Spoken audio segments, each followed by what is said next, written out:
Tirumala ఏడుకొండల్ని no fly zone గా ప్రకటించడం కుదరదని కేంద్ర ప్రభుత్వం చెప్పడంపై మండిపడుతున్నారు భక్తులు. కేంద్ర ప్రభుత్వం కోట్ల మంది మనోభావాలతో ఆడుకుంటుందా అని ప్రశ్నిస్తున్నారు. కొందరైతే ఆందోళనలకు సిద్దమవుతున్నారు. శ్రీవారి ఆలయం మీద నుంచి విమానాలు ప్రయాణించడం ఆగమశాస్త్ర విరుద్దమని వాదిస్తున్నారు భక్తులు, పండితులు.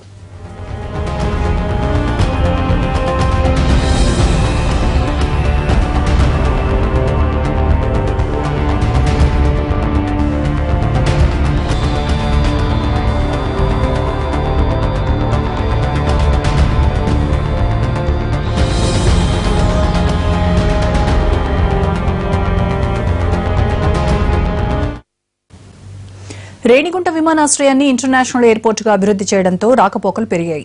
ఇటీవల శ్రీవారి ఆలయానికి సమీపం నుంచి తరచూ విమానాలు వెళ్తున్నాయి. దీనిపై ఆందోళన చెందుతున్న భక్తులు, పండితులు గతంలో ఉన్న నో ఫ్లై జోన్ డిమాండ్ను తిరిగి తెరమీదకు తెచ్చారు.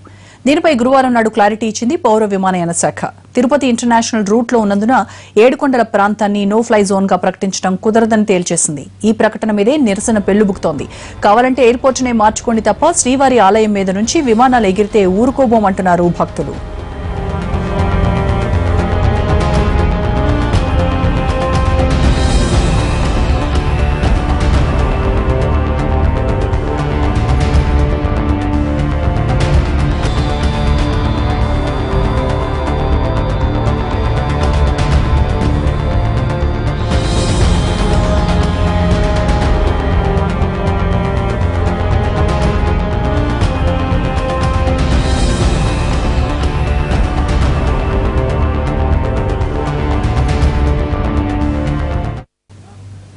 తిరుమలను నో ఫ్లై జోన్ గా ప్రకటించాలని ఏళ్ల తరబడి కోరుతోంది టీటీడీ. అందుకు తగ్గట్టే గతంలో భద్రతా వ్యవహారాల కమిటీ చైర్మన్ గా పనిచేసినప్పుడు వెంకయ్యనాయుడు, సభ్యుడిగా ఉన్న అద్వానీ కూడా సానుకూలంగా స్పందించారు.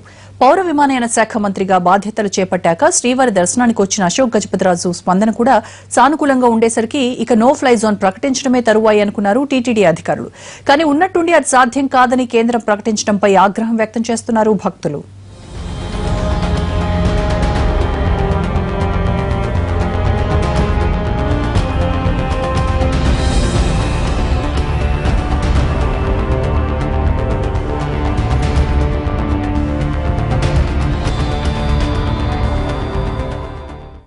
మరి మీరు చంద్రబాబు నాయుడు గారు, మంత్రి గారు కేంద్రం మీద ఒత్తిడి తీసుకొచ్చి మోడీ దగ్గర గారు పోయి కూర్చోండి. అయ్యా, తిరుమల పవిత్రత విషయాన్ని దృష్టిలో పెట్టుకొని మనం ఖచ్చితంగా అన్ని విషయాలు పక్కన పెడతాం. ఈరోజు ప్రత్యేకమైనటువంటి దృష్ట్యా నో ఫ్లయింగ్ జోన్గా ప్రకటించాలి. ఎందుకంటే ఉగ్రవాదుల ముప్పు ఉందని చెప్పని ఇప్పటికే గతంలో అనేక సందర్భాల్లో తిరుమల కొండని హెచ్చరించిన సందర్భాలు ఉన్నాయి. అప్పుడు మాత్రం తూతూ మంత్రంగా తనిఖీలు చేయడం, బాంబ్ స్క్వాడ్లు రావడం, డాగ్ స్క్వాడ్లు రావడం, కొండని జల్లెడ బట్టడం చేస్తారే తప్ప ఏదన్నా జరగరాంది అమెరికాలో జరిగిన దాడులు కానీ తిరుమల ఆలయం మీద విమానాలతో దాడి జరిగితే మీరు బాధ్యత వహిస్తారా? పవిత్ర పుణ్యక్షేత్రమైన తిరుమలలో ఈరోజు నో ఫ్లయింగ్ జోన్గా మేము ప్రకటించలేమంటూ కేంద్ర రాష్ట్ర ప్రభుత్వాలు ప్రకటించడం చూస్తుంటే చాలా విడ్డూరంగా ఉంది. ఎందుకంటే ఈరోజు ఎంతో పవిత్రమైన తిరుమల కొండను మా భక్తుల మనోభావాలు దెబ్బతీసే విధంగా వీరు ప్రవర్తిస్తున్నారు.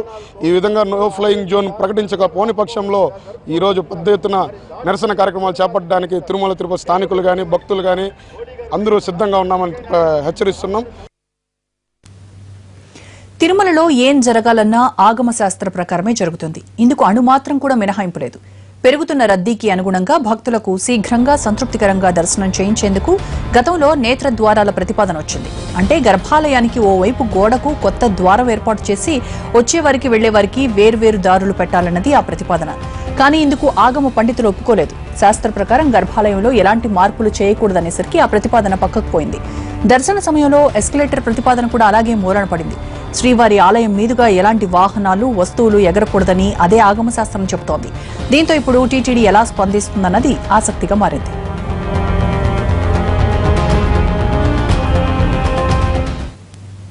తిరుమల కలియుగ వైకుంఠం అన్నది భక్తుల విశ్వాసం.